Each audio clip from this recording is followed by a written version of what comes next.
이시여 영원하신 분께 자신을 온전히 바치셨으니 저희도 예수님의 기쁜 소식을 선포하라는 시급하고 절실한 부르심에 기꺼이 예라고 응답하도록 도와주소서. 그리스도를 태중에 모신 성모님께서는 세례자 요한에게 기쁨을 가져다 주시어 그 어머니의 태중에서 뛰놀게 하셨고, 성모님께서도 기쁨에 넘쳐 주님의 놀라운 일들을 노래하셨으며 십자가 아래서도 흔들림 없는 믿음으로 꿋꿋하게 서 계시어 기쁨에 넘치는 부활의 위로를 받으셨고, 제자들과 함께 성령을 기다리시어 복음을 선포하는 교회가 태어나게 하셨나이다.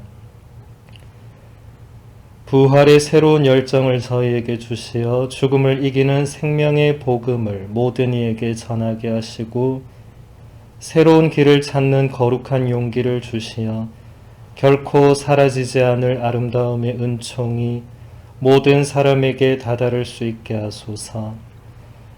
경청과 관상의 동정녀, 사랑의 어머니, 영원한 혼인잔치의 신부, 교회의 지순한 모상이시여 교회를 위하여 전구하시어 교회가 스스로 자기 안에 갇히지 않고 하느님 나라를 세우려는 열정에 불타오르게 하소서.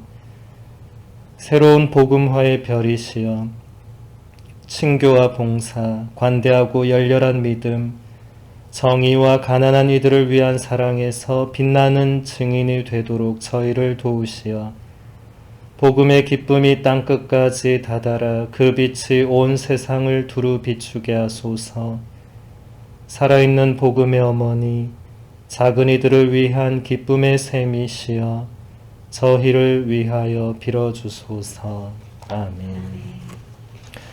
예, 방금 제가 시작한 기도는 프란치스코 교황님께서 2013년 11월 24일 그리스도왕 대축일에 복음의 기쁨이라는 이 권고집을 내시면서 이 권고집 마지막에 당신이 직접 이렇게 기도문을 이렇게 쓰셔서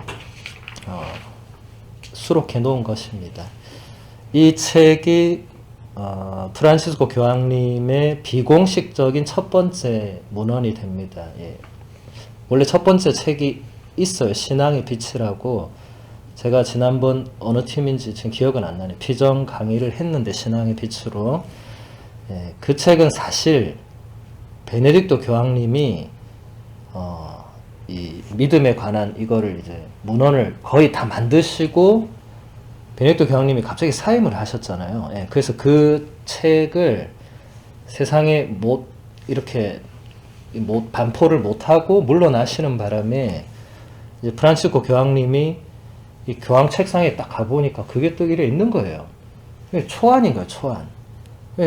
앞에 선임자께서 내시려고 하신 거니까 뭐 안 낼 수가 없잖아요. 그래서 당신이 이제 거기 머릿말을 이제 넣으셔서 출간을 하십니다. 출간일보다 이거는 교회 문헌이니까 공식적으로 발표를 하시죠. 그러면서 프란츠 교황님이 거기 서문에 적습니다. 이거는 내 책이 아니라 베네딕토 교황님이 다 이렇게 하신 거다. 그리고 이제 이 책을 사실 당신이 이제 처음으로 이 문헌이 굉장히 두껍습니다. 이 교황님 문헌 중에 이렇게 두꺼운 책은 거의 없어요.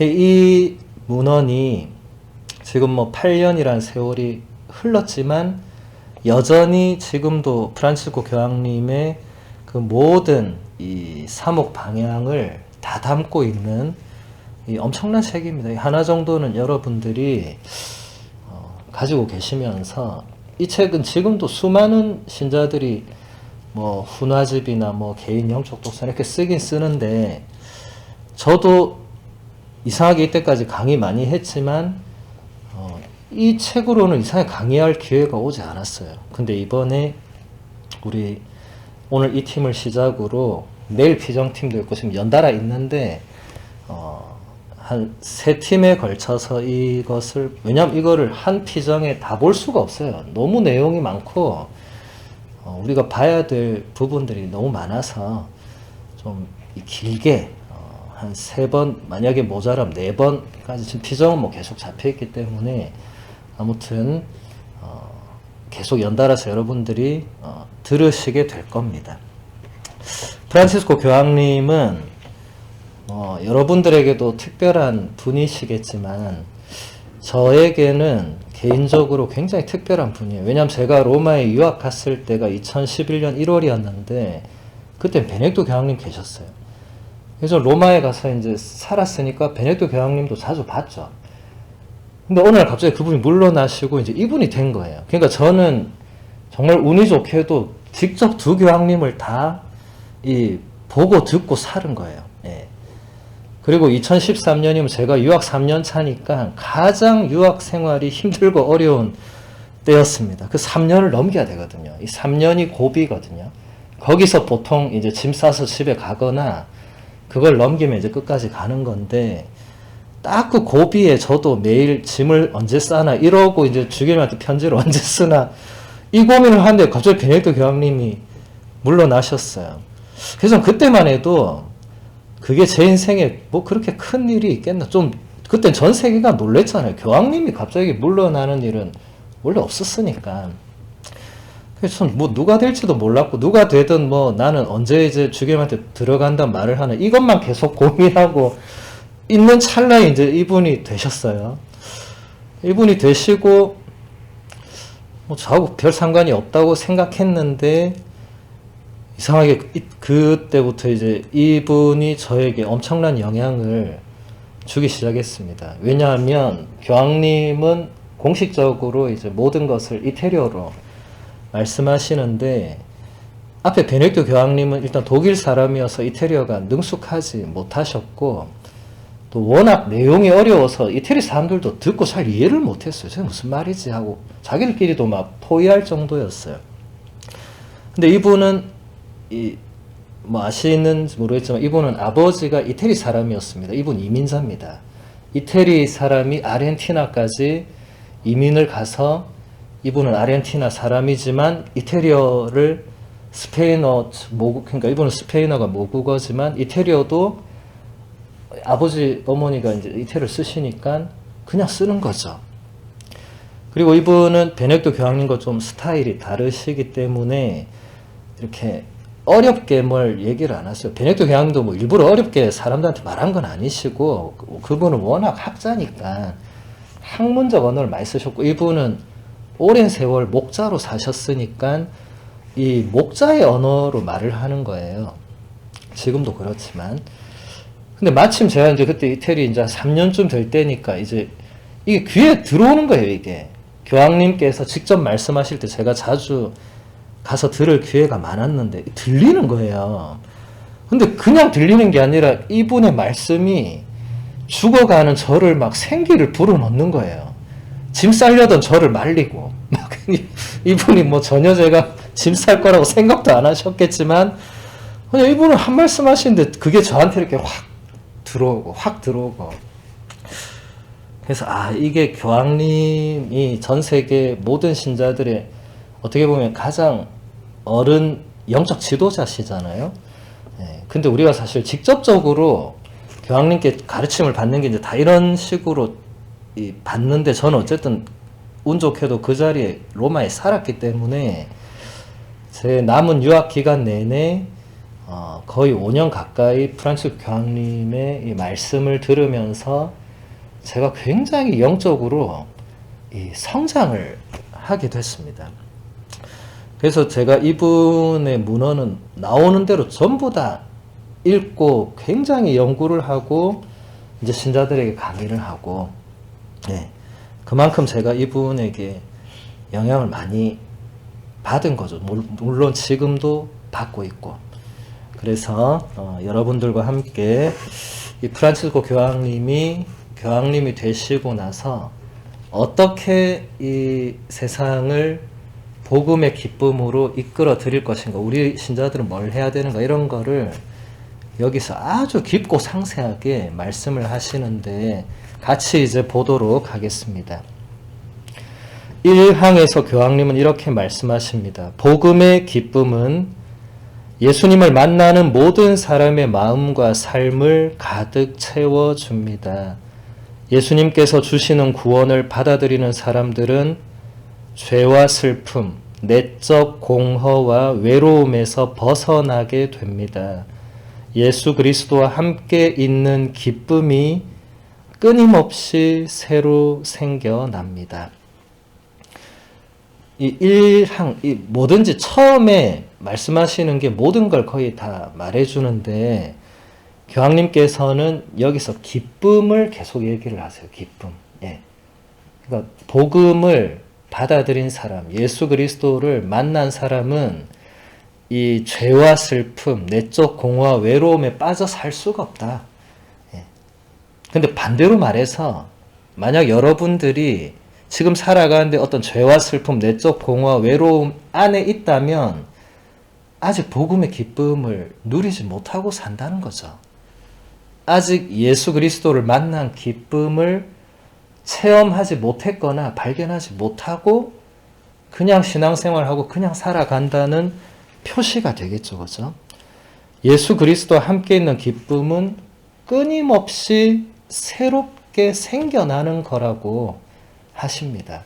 그러니까 여러분들이 신앙생활 하면서 예수를 어떻게든 체험하고 만난 기쁨이 있을 거예요. 뭐 없을 수도 있지만 어쨌든 있는 분도 그 한 번이 끝이 아니라 복음의 기쁨이란 것은 끊임없이 또 새롭게, 왜냐하면 복음은 날마다 우리에게 새로운 거니까.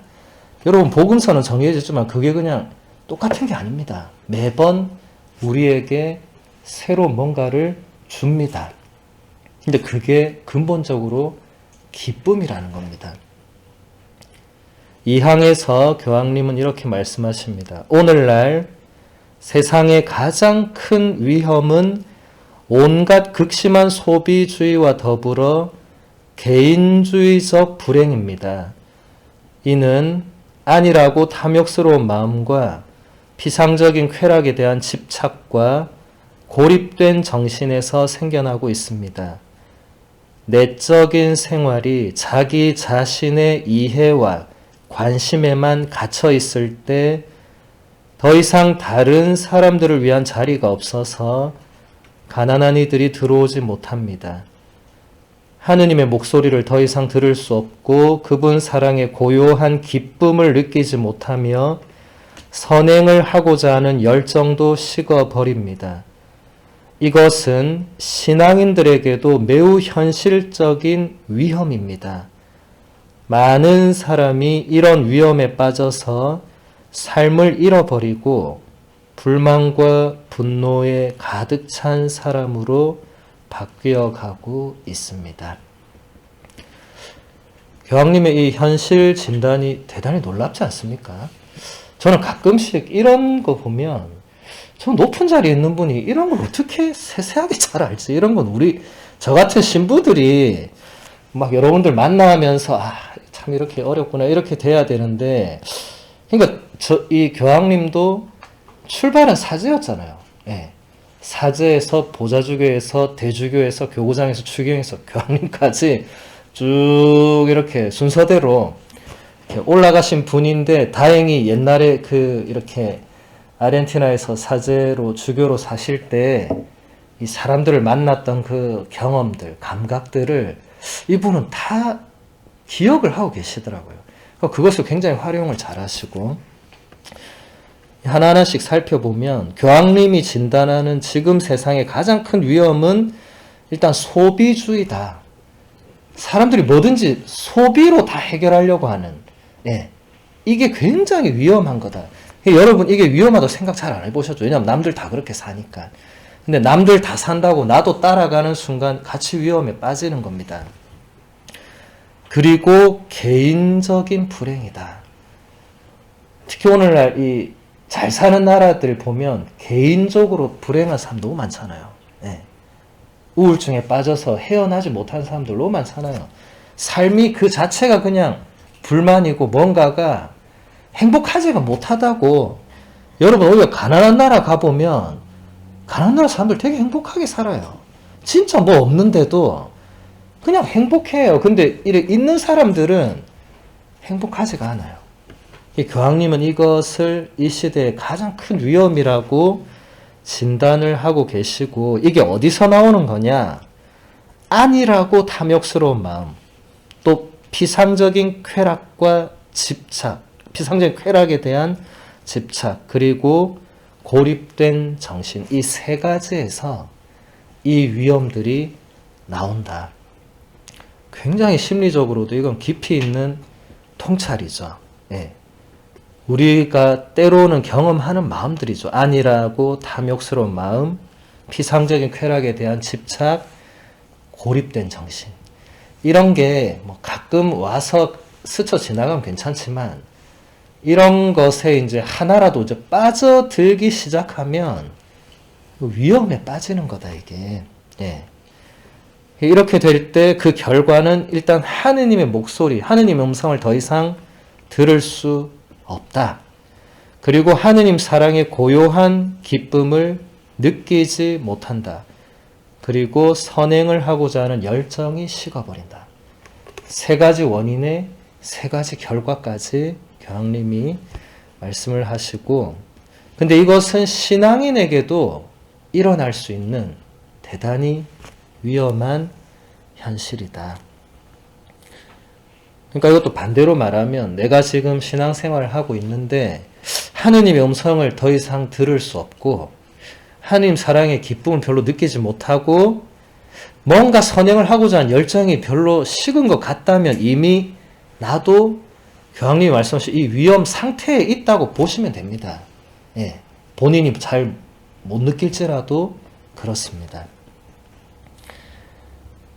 3항에서 교황님은 이렇게 말씀을 하십니다. 저는 모든 그리스도인이 어디에 있든지 바로 지금 이 순간 새롭게 예수 그리스도와 인격적으로 만나도록, 그렇지 않으면 적어도 그분과 만나려는 마음, 날마다 끊임없이 그분을 찾으려는 열린 마음을 가지도록 권고합니다. 그 누구도 이런 초대가 자신에게는 해당되지 않는다고 생각해서는 안 됩니다. 주님께서 우리에게 가져다 주시는 기쁨에서 배제된 사람은 아무도 없기 때문입니다. 자, 일단 1항, 2항, 3항 계속 반복돼서 나오는 단어는 기쁨입니다. 기쁨. 예.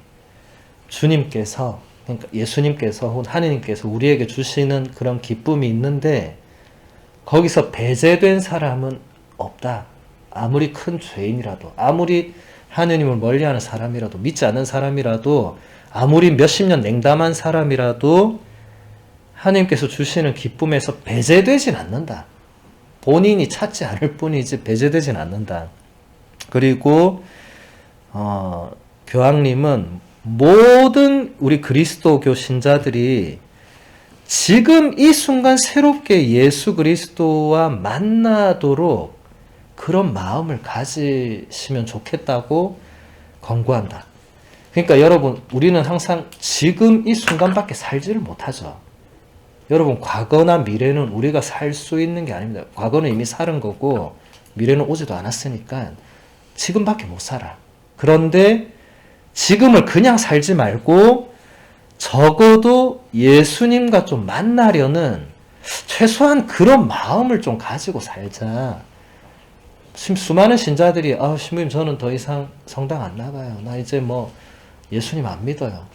나 그냥 살아요. 그런 신자들 뿐만 아니라 주일 미사, 평일 미사 뭐 열심히 하는 신자조차도 모든, 지금 교황님은 누구 선별해서 지금 권고하지 않습니다. 모든 신자가 항상 지금 이 순간에 예수님을 찾고 만나려는 그런 마음. 그러니까 여러분 하루 중에 이제 직장 생활하거나 집에서 주부로 가정 생활할 때 뭐 24시간 내내 이런 마음을 가질 수는 없겠지만 뭔가 이렇게 시작할 때와 마칠 때, 또 중간중간에 뭐 휴식할 때 좀 분심 잡념에만 빠지지 마시고 그 순간 예수님하고 찾는, 예, 뭐 어렵진 않겠죠. 그냥 마음속으로 뭐 일하는 중에 예수님, 뭐 이건 예를 듭니다. 오늘따라 왜 이렇게 손님들이 많이 오죠? 뭐 이런 식으로 힘들어 죽겠는데, 왜 오늘따라 왜, 그리고 다, 나한테만 다 짜증을 내죠? 막, 예를 들면, 그런 식으로, 예수님 나를 좀 도와달라. 얼마든지, 우리 그분과 인격적으로 대화를 나눌 수가 있다는 겁니다. 계속 3항에서 교황님은 이렇게 말씀을 하십니다. 주님께서는 이 길로 나서는 이들을 실망시키지 않으십니다. 우리가 예수님께 한 걸음 나아갈 때마다 우리는 그분께서 언제나 그곳에 두 팔을 활짝 벌리고 우리를 기다리고 계심을 깨닫게 됩니다. 지금이 바로 예수님께 이렇게 말씀드릴 때입니다. 주님, 제가 잘못 생각해 왔습니다. 저는 수없이 주님의 사랑에서 도망쳤습니다. 그러나 이제 여기서 주님과 계약을 새롭게 맺고자 합니다. 저는 주님이 필요합니다. 주님, 저를 다시 구원하여 주소서. 구원하시는 주님의 품 안에 다시 한번 저를 받아 주소서. 우리가 길을 잃을 때마다 주님께 돌아갈 수 있다니 얼마나 좋습니까? 굉장히 감동적이죠.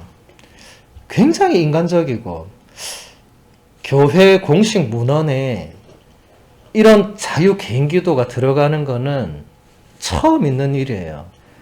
예전 교회 문헌들 제가 다 읽어봤지만 굉장히 어렵고, 교회 공식 가르침을 설명하시고 교황님들이, 근데 이 프란치스 교황님은 그런 것을 많이 뛰어넘습니다. 그러니까 어떤 관행이라는 게 있거든요. 쭉 내려오는 어떤 전통이 있어요. 이분은 전통을 깨부수는 분은 아닌데 뭔가 새롭게 자꾸 뭘 시도하시는, 교회 공식 문헌 안에 이 진짜 여러분 개인 마음속으로 바칠 만한 기도문이 들어온 거예요. 교회가 더 이상 그냥 막 높은 사람들만의 교회가 아니라 여러분 개개인 한 사람의 교회라는 걸 지금 이분이 이런 걸 통해서도 보여주고 있는 겁니다. 너무 기도가 너무 인간적이잖아요. 여기 보면 그냥 주님 제가 잘못했습니다. 막 이런 말이 그냥 우리가 하는 기도지, 이거 교황님이 이렇게 할 거라고 누가 생각을 했겠어요. 근데 교황님이 우리가 이렇게 기도할 수 있다. 그리고 다시 한번 저를 받아달라고 이렇게 청할 수 있는데, 항상 그렇게 할 때마다 주님께서는 우리를 그렇게 받아주신다고.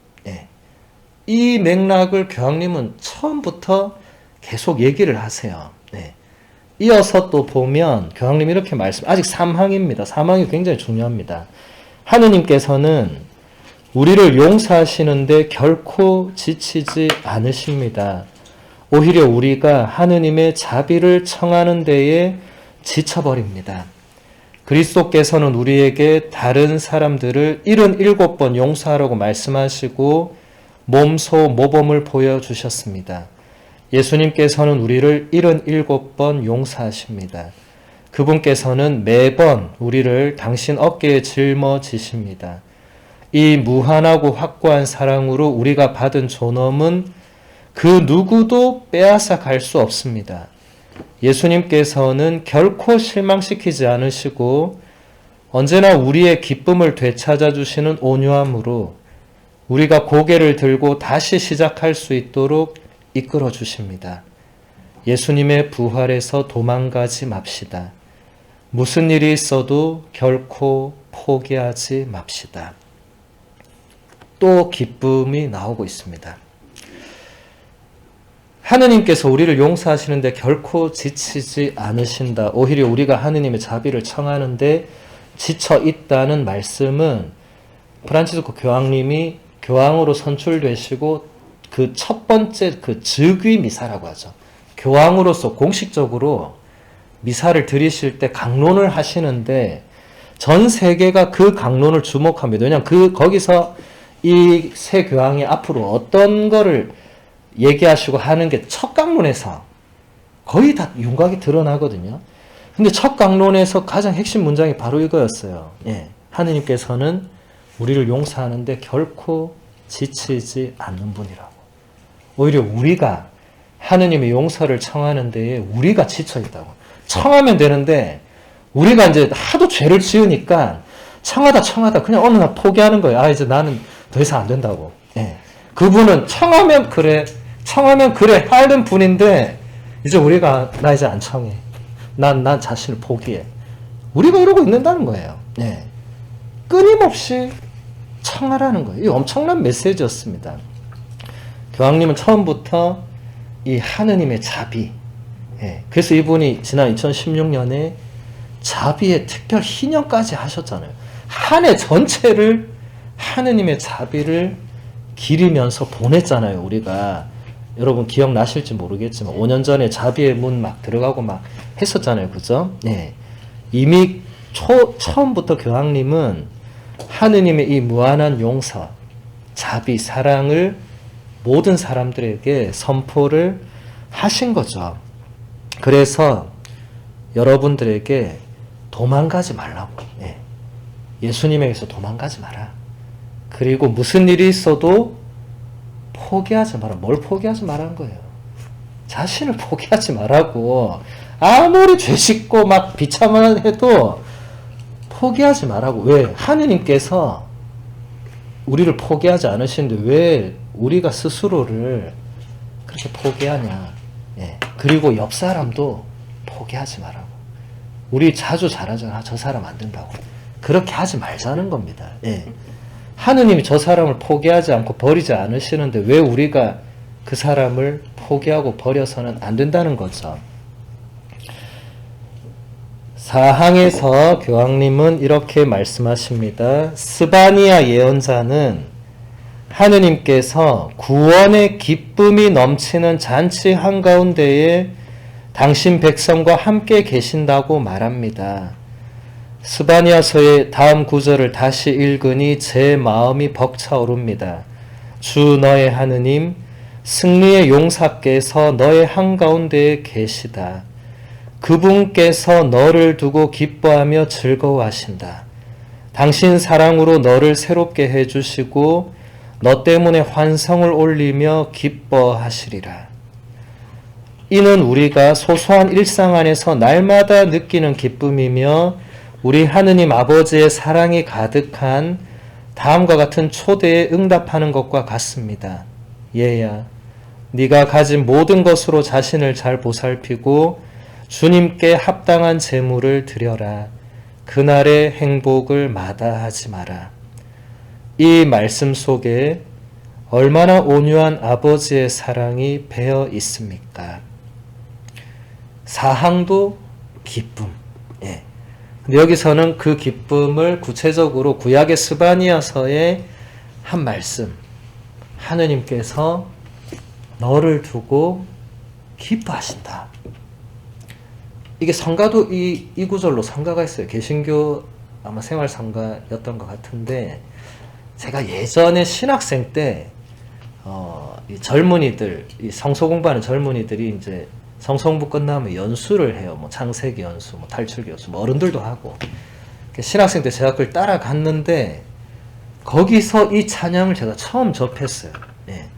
이 구절로 노래를 하더라고요. 진짜 전 너무 충격적이었어요. 하느님이 나를 보시면서 기뻐하신다는 거를 신학교 4년 내내 저는 들어본 적이 없어요. 신학을 그렇게 배웠는데도. 예, 그 너무 충격받았어요. 예. 그 노래를 부르면서 막 청년들이 눈물을 흘린 청년들이 굉장히 많았어요. 그때 청년이 한 300명 넘게 모여 있었거든요. 전국에서 모여가지고. 그래서 전 굉장히 충격이었어요. 하느님께서 나를 보시면서 기뻐하시는구나. 근데 교황님께서 당신 첫 문헌에 이 구절을 그대로 가져오신 거예요. 전 여기서도 또 놀랐습니다. 교황님께서 우리에게 말씀하시고자 하는 성경 구절 중에 굉장히 중요한 구절 중에 하나가 이 스바니아서 3장 17절. 너의 하느님께서 너를 두고 기뻐하며 즐거워하신다. 너 때문에 환성을 올리며 기뻐하신다. 예. 그러니까 하느님께서 여러분 한 사람 한 사람 때문에 기뻐하신다고. 여러분 이거 집에 가서 곰곰이 생각해 보세요. 예. 나는 맨날 하느님에게서 멀어지려고 하고 그분을 잊어버리고 그분을 놓아버리고 하나님 제발 나 좀 놔두세요 하는데 그분은 나를 보시면서 기뻐하신다. 그러니까 하느님께서 우리의 그런 외적인 자잘한 행동들, 잘못들을 보고 기뻐하실 리는 없잖아요. 그분이 보시는 건 그런 게 아니라는 겁니다. 예. 그분은 우리를 다른 차원으로 보신다는 겁니다. 여기 계신 분들, 여러분들은 다 어머니들이시니까 여러분이 자녀를 볼 때 잘못한 거 그 보면서 기뻐하고 이러지 않잖아요. 자녀의 그 존재 자체를 보면서 기뻐하시잖아요. 하느님도 그렇게 우리를 보시면서 기뻐하신다. 5항에서 교황님은 이렇게 말씀하십니다. 그리스도의 십자가의 영광으로 빛나는 복음은 끊임없이 우리를 기쁨으로 초대합니다. 예수님의 다음과 같은 메시지가 기쁨의 원천입니다. 내가 너희에게 이 말을 한 이유는 내 기쁨이 너희 안에 있고 또 너희 기쁨이 충만하게 하려는 것이다. 우리 그리스도인의 기쁨은 넘쳐 흐르는 예수 성심의 샘에서 솟아나옵니다. 또 기쁨. 복음은 우리를 계속 어디로 초대하느냐? 기쁨으로 초대한다. 그러니까 여러분 복음을 날마다 매일 미사책을 통해서 읽든지 집에서 복음서를 따로 읽든지 우리가 복음을 어쨌든 매일 접하는데 이거 의무적으로 그냥 신자니까 이 정도 해야지 이런 차원이 아니라 여러분이 복음서를 펼치지만 복음이 여러분을 기쁨으로 초대한다. 예. 그러니까 여러분이 복음서를 읽고 나서 아무 기쁨이 없으면 다시 읽어야 됩니다. 예. 왜냐하면 사실 한 번 읽고 뭔 기쁨이 있겠어요. 예. 사실 복음이란 거, 성경이란 것은 한 번 쑥 읽고 아유 오늘 이렇구나. 그럼 10초 뒤에 하나도 기억이 안 나. 예. 그래서 저녁 때쯤에 오늘 복음이 뭐였지 누가 물어보면 몰라 아침에 읽었는데 기억도 안 나네.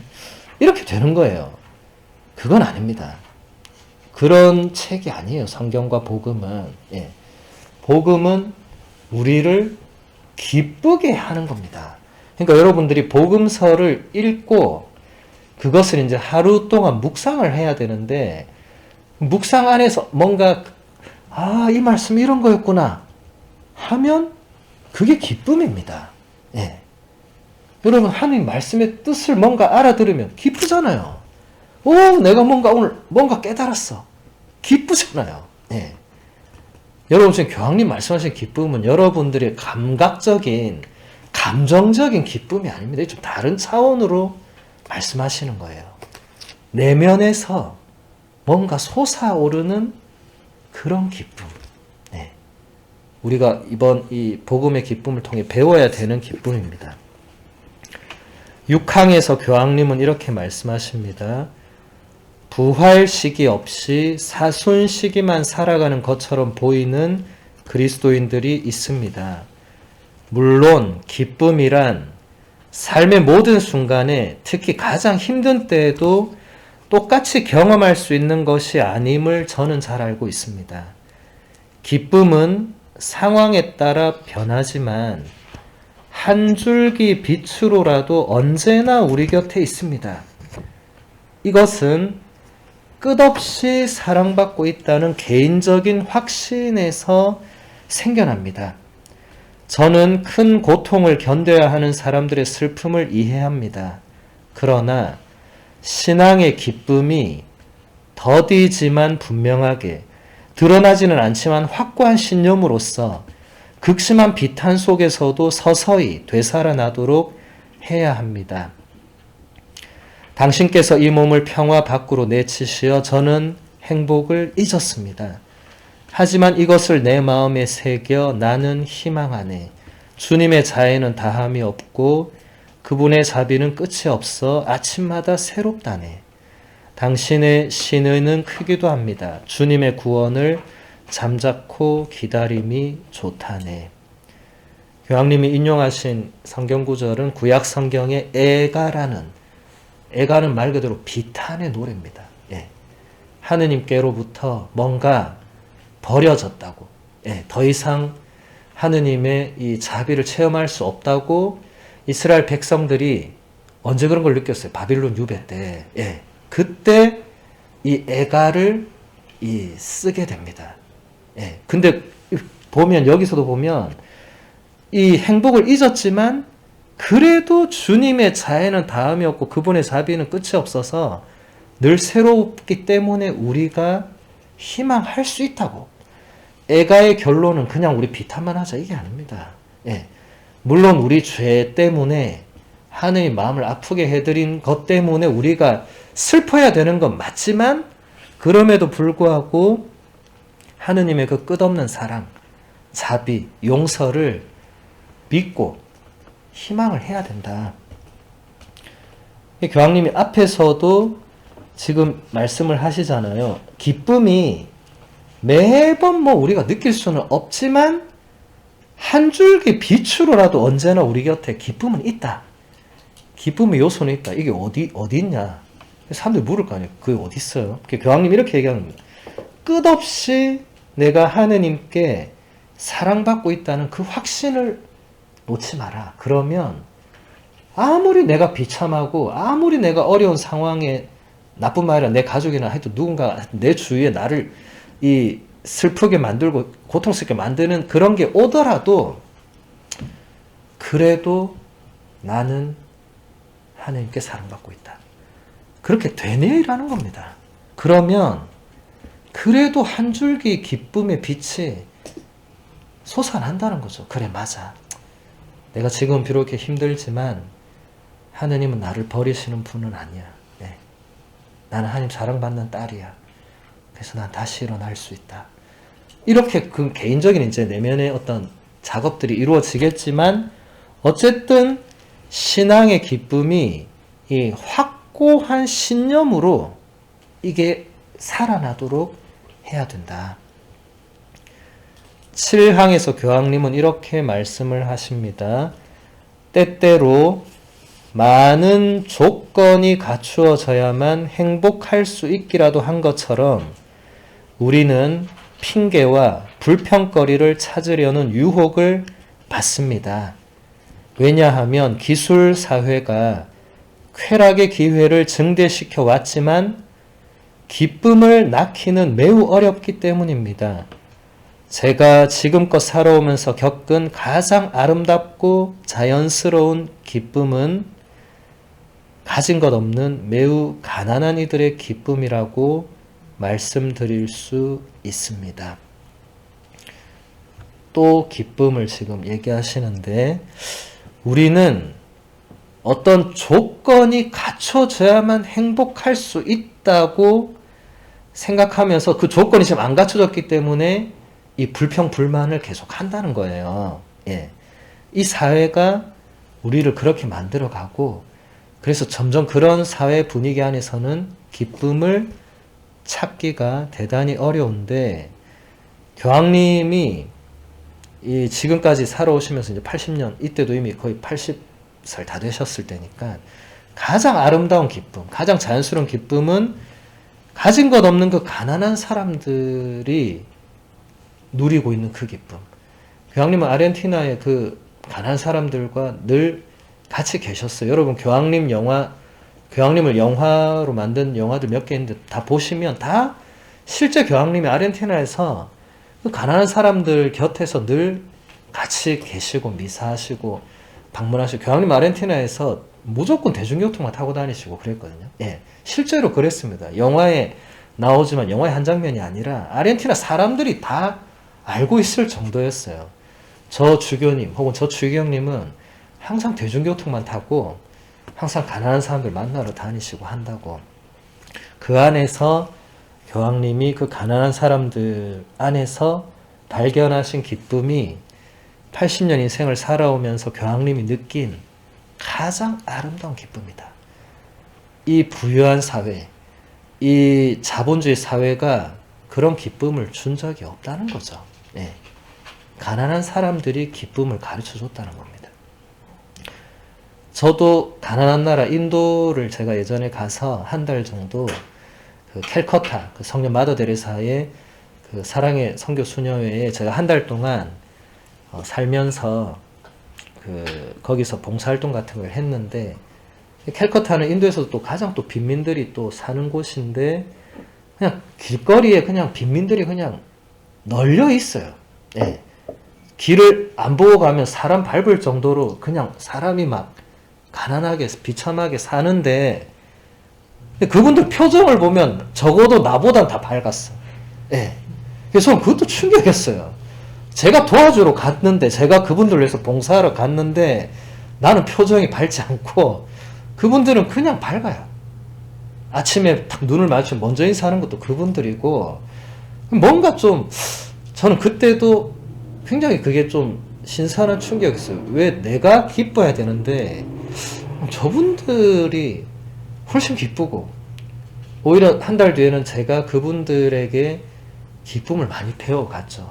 저분들이야말로 진짜 뭐 이렇게 뭐 가진 것도 별로 없으시지만 그 대신에 뭐 세상 욕심이나 뭐 이런 뭐 그런 것에서 좀 자유로우시다 보니까 뭐 단순히 또 그것만은 아니겠지만 어쨌든 기쁨을 누리면서 사신다는 걸 저도 느꼈어요. 한 달밖에 안 살았지만 교황님은 평생을 아르헨티나의 그 가난한 사람들과 사셨으니까 얼마나 더 크게 느끼셨겠어요.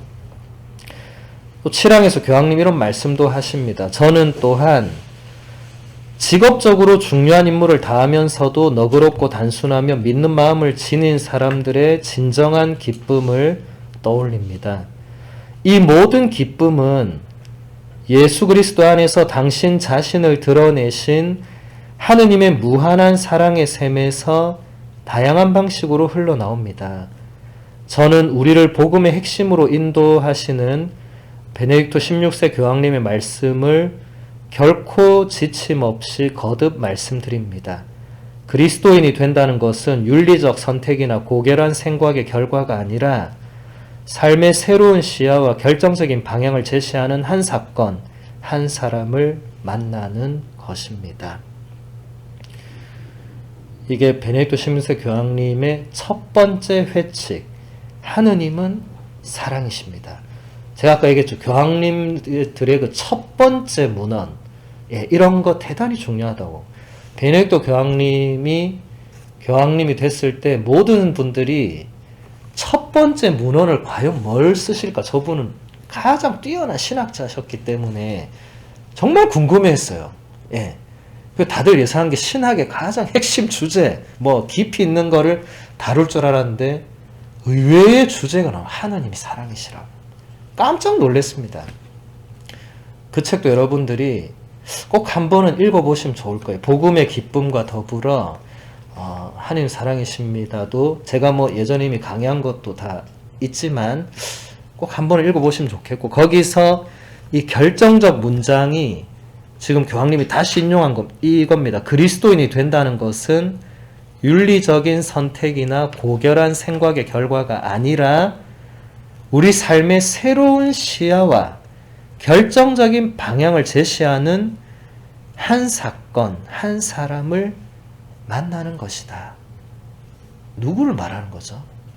예수를 말하는 겁니다. 그러니까 우리가 신앙인으로 산다는 것은 내가 정말 깊이 고결하게 생각해서 나 이제 세례를 받아야지, 내가 정말 윤리적으로 나 이제 착하게 살아야지, 그렇게 해서 그렇게 신자돼서 그냥 사는 게 아니라 우리 삶의 새로운 시야와 결정적인 방향을 제시해 주는 그 인물을 만나는 게 그게 신앙이다.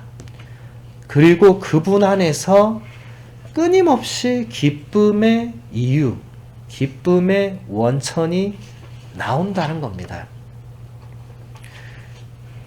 8항까지 한 번만 볼게요. 8항에서 교황님이 이렇게 말씀하십니다. 풍요로운 우정으로 꽃피우는 하느님의 사랑과 만남으로써 또는 그 사람과 새롭게 만남으로써 비로소 우리는 자신의 고립감과 자아 도취에서 벗어나게 됩니다. 우리가 더욱 인간다워질 때 곧 우리 자신을 벗어나 우리 존재의 가장 완전한 진리에 이르도록 이끄시는 하느님께 우리 자신을 내어 맡길 때 비로소 우리는 온전한 인간이 됩니다. 바로 여기에 복음화 활동의 원천이 있습니다.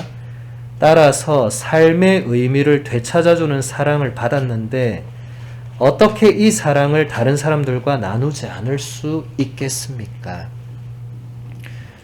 이어지는 거라서 제가 지금 연속으로 읽어드렸는데 하느님의 사랑을 만남으로써 우리는 새로워지고 자신에게 갇혀있는 그런 고립감과 자신으로 만족하는 그런 자아 도취에서 유일하게 벗어날 수 있는 길이다. 예. 하느님의 사랑을 느끼고 체험함으로써 이렇게 될 때 우리가 비로소 온전한 한 인간이 된다. 교황님 굉장히 과감하게 말씀하신 거예요. 하느님께 우리가 자신을 맡기고 하느님을 만나지 못하고 체험하지 못하는 그 삶은, 그 존재는 온전한 인간이라고 하기가 어렵다는 겁니다. 예. 자신의 창조주를 만나지 못한 이 피조물로 그냥 인간이 살 때는 정말 이 하찮은 피조물로 그냥 살아갈 수밖에 없게 되겠죠. 예. 자신이 어디에서 왔는지 그 근원을 깨닫는 존재가 자신의 존엄성을, 자신의 귀함을 느끼지 않겠어요, 그죠? 우리가 이렇게 이 하느님의 사랑을 체험하면 그게 우리 삶의 의미를 되찾아 주는 거다. 그리고 그런 사랑을 느끼고 체험한 사람은 가만히 있을 수가 없다는 겁니다. 그래서 다른 사람한테 야, 한 번만 내 얘기를 들어봐 한다는 거예요. 네. 내가 너무 좋았으니까 너도 좋기를 바라는 마음으로. 예. 이게 복음화 활동이라는 겁니다. 예. 우리는 복음을 다른 사람에게 전해야 되는 그 임무가 있죠. 이 문헌 전체에서 교황님이 그 우리의 선교 임무를 굉장히 많이 말씀을 하세요. 복음의 기쁨은 나만 누리고 간직해야지. 이 차원이 아니고 내가 느꼈으면 옆 사람한테 야, 내가 진짜 이런 기쁨을 느꼈어. 너도 느끼면 좋겠다고. 그렇게 해야 된다는 겁니다.